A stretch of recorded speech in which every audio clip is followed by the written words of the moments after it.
చంద్రబాబు నాయుడు గారికి ఎవరు వ్యతిరేకం అయితే వాళ్ళకి వ్యతిరేకం నేను.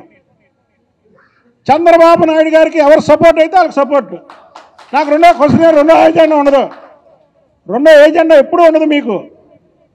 వాళ్ళ కేసీఆర్ నాని మీదన్నా సరే చంద్రబాబు గారికి వ్యతిరేకంగా ఉన్నారని వ్యతిరేకంగా ఉన్నా. నా ఏజెండా ఒకటే, చంద్రబాబు నాయుడు గారికి ఫేవర్గా ఉన్న వాళ్ళకి నేను ఫేవరు, చంద్రబాబు గారికి వ్యతిరేకం ఎవరు? జగన్మోహన్ రెడ్డి అంటే బ్యాచ్, వాళ్ళకి నేను వ్యతిరేకం అని ఎవరికి వ్యతిరేకం కాదు. నేను అందరిని ప్రేమించే మనిషిని, ఒక బీసీని, విజయవాడ నగరంలో ఒక బీసీని ఇంత పైకి తీసుకొచ్చిన వ్యక్తి ఎవరయ్యా అంటే చంద్రబాబు నాయుడు గారే. అంతకుముందు బీసీ నాయకత్వం లేదు విజయవాడ సిటీకి. బీసీ, ఎస్సీ, ఎస్టీ, మైనారిటీ ఇక్కడ చూడండి, అందరూ చూడండి, అందరూ అన్ని కులాలు ఉన్నాయి ఇక్కడ. కాబట్టి మా మీద ఏర్స్తో కొంతమంది అలాంటి రాసినా సరే దయచేసి నాకైతే ఎవరితో గొడవలు ఉండవు.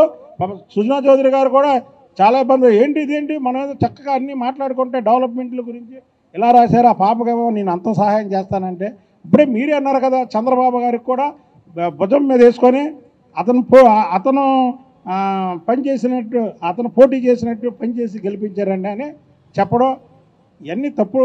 కాబట్టి మీరు దయచేసి ఇలాంటి వార్తలు రాకండి.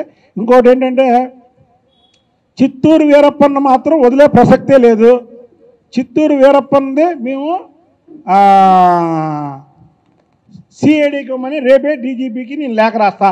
ఏ డబ్బు మదంతో అయితే రాజకీయాలని శాసించడమే కాకుండా రాజకీయాల్లో నిజాయితీగా ఉన్న వాళ్ళని ఓడిస్తానని శపథం చేయడమే కాకుండా ఒక ప్రతిపక్ష నాయకుడిగా చంద్రబాబు నాయుడు గారు పొంగనూరు వెళ్తే దారి కాచి రౌడీ మోకలతో, దారి దోపిడీకారులతో ఆయన మీద రాళ్ళు వేయించినటువంటి వైను ఈ చిత్తూరు వీరప్పంది.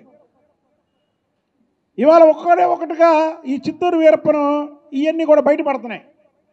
కాబట్టి ఇతని ఆస్తులు ఏవి కూడా ఇతని సొంతం కాదు. ఈడీ ఎమ్మెల్యే అతని ఆస్తుల మీద, అతని మీద ఇచ్చినటువంటి ప్రజా ఫిర్యాదులు ఏవైతే ఉన్నాయో వాటిని సుమోటోగా తీసుకొని ఈడీ ఈ చిత్తూరు వీరప్పను ఆస్తులు జప్తు చేయాలి. ఈయన కొన్ని కొన్ని కొన్ని నియోజకవర్గాలు మాత్రం వదిలేశాడు.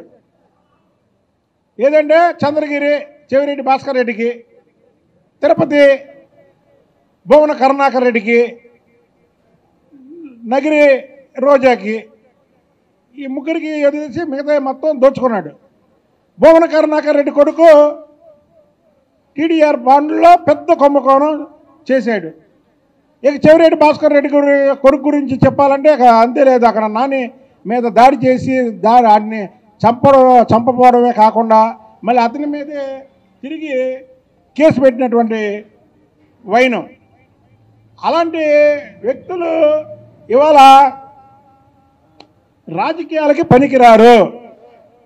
ఈ చిత్తూరు వీరప్పన్ని ఆస్తులన్నీ కూడా వెంటనే జప్తు చేయాలి మేము డిమాండ్ చేయడమే కాకుండా మిథున్ రెడ్డి ఆస్తులు వీళ్ళు ఎర్రచందనం స్మగ్లింగ్ నుంచి ఇప్పుడు పవన్ కళ్యాణ్ గారు ఫారెస్ట్ మినిస్టర్, ఆయన ఒక్కసారి ఆయన కూడా అప్పీల్ చేసుకుంటున్నా.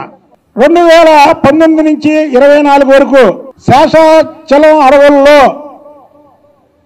ఎంత ఎర్రచందనం వీళ్ళు స్మగ్లింగ్ చేశారంటే అది చెప్పడానికి వీలు లేదు.